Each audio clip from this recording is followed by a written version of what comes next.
forgot I had a mic and I was gonna just speak. Y'all weren't gonna hear me. Good morning, good afternoon, or good evening, my beautiful hot messes. My name is Mistress Lavender, also known as the Phenom Dictator, and welcome to my YouTube channel where I read. Today we are reading The Happiness Advantage. We're on page 38, and let's just begin. We're at the bottom paragraph, defining happiness. Defying gravity. Okay, no one would talk to me. I was minutes away from speaking about the connection between happiness and performance at work to a group of executives from the Korean company Samsung. Just waiting for the HR management to introduce me to the room. I usually enjoy getting to know people during this brief interlude before a talk. But on this day, all the managers were staring ahead blankly, ignoring my repeated attempts at conversation. So I dejectedly dejectedly pretended to fix my PowerPoint presentation, a surefire tactic for avoiding social awkwardness in these situations. Though it works less well at cocktail parties, finally someone entered the room and introduced himself as Brian, the leader of the group.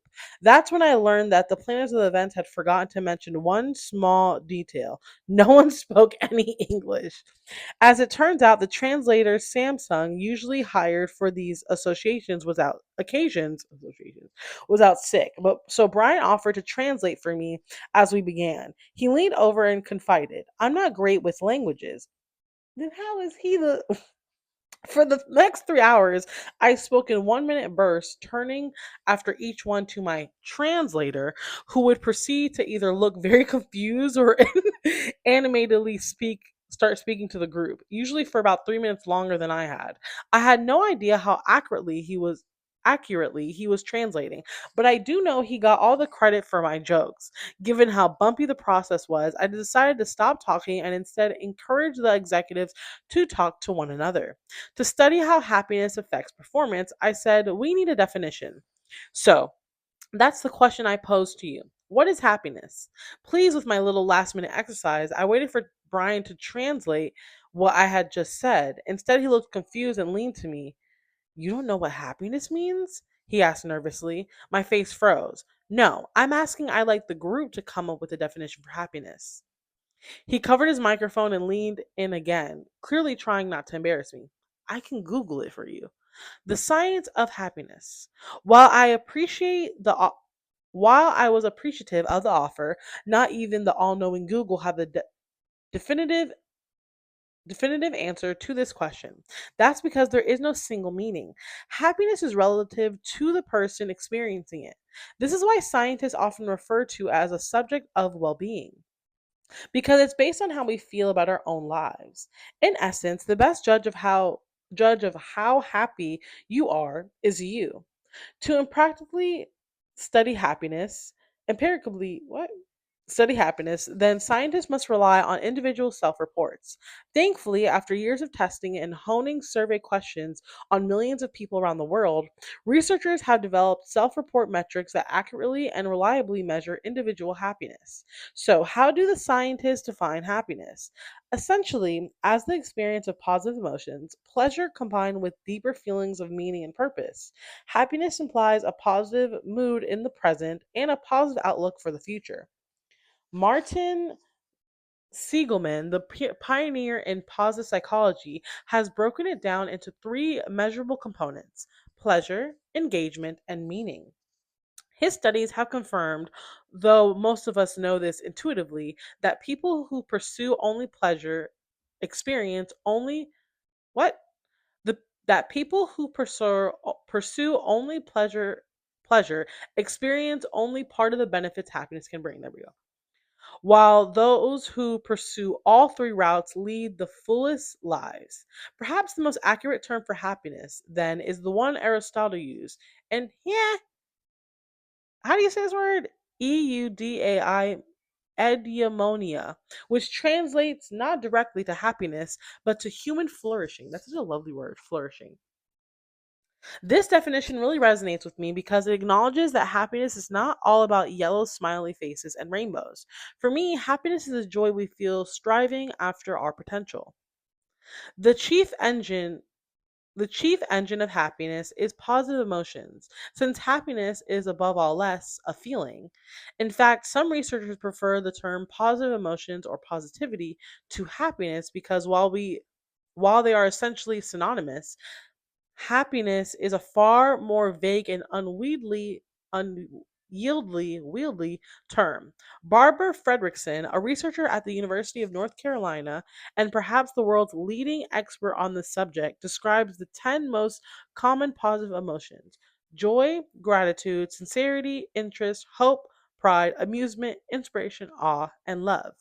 This paints a far richer picture of happiness than the ubiquitous yellow smiley face, which does not leave much room for nuance. Still, for ease of discussion, you will find that throughout this book, the terms positive emotions, positivity, and happiness are all used interchangeably. Whatever you call it, our tireless pursuit of this feeling is part of our unique humanity, a fact that has been chronicled by writers and philosophers far more eloquent than I, including Thomas Jefferson in the United States founding document. But as we are about to see, happiness is even much more of a good feeling. Happiness is even more than a good feeling. It is also an indispensable ingredient of our success. Principle 1: Happiness Advantage, the happiness advantage at work.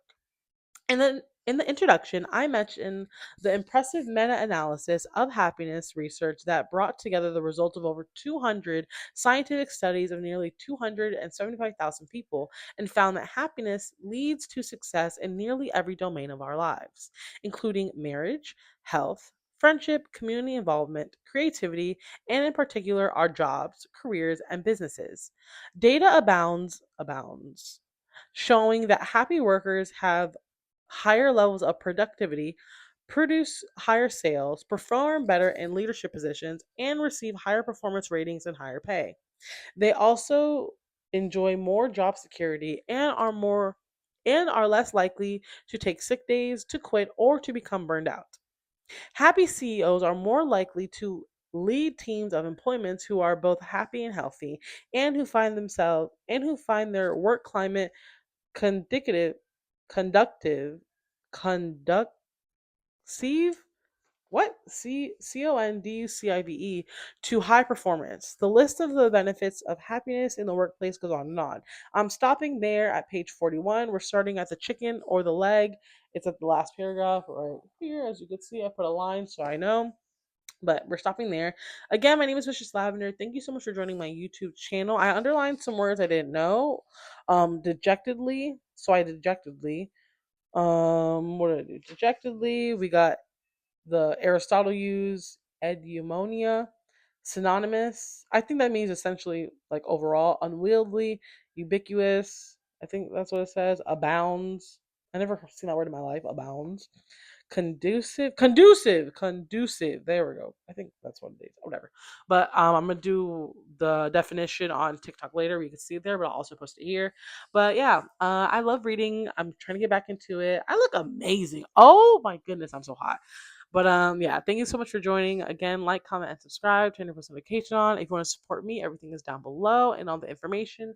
I have my Instagram, my TikTok, my X, formerly known as Twitter, my Blue Sky, my Facebook, everything else, my explicit content, if you know, you know, my email, everything's down below. But I'll see you guys later. Thank you so much. And let me know, are you reading the same book? Are you reading a different book? And yeah, bye.